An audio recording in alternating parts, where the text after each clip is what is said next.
I've got X14 open. It's the same in X13. I started researching your question and I realized I didn't know the answer either, but I think I figured it out.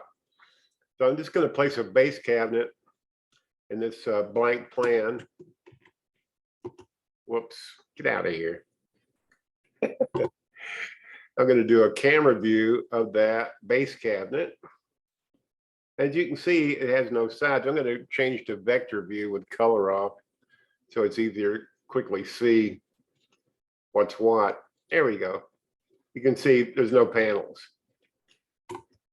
So in order to get panels, there's a couple of places. One is accessories, and panels use the, if it's not set in default, so you're not going to get any panels. So I'm going to use frame panels.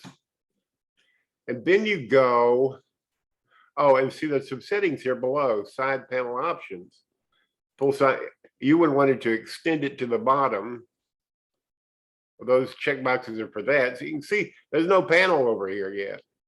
So you have, and as you probably know, you have to go to the front, side, back, and then select left, paneled, right,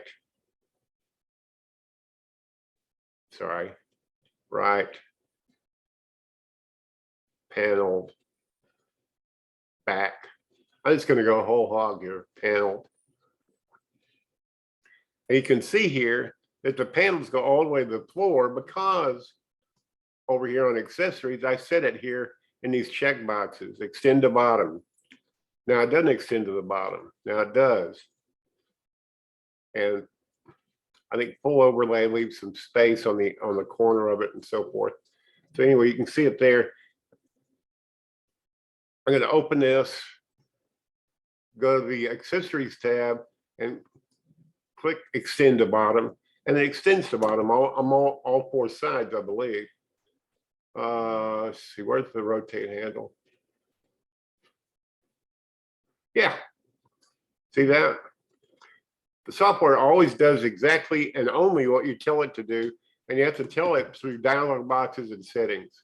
So I do hope this helps you, and thanks for making me look. I learned something as well. Have a great evening.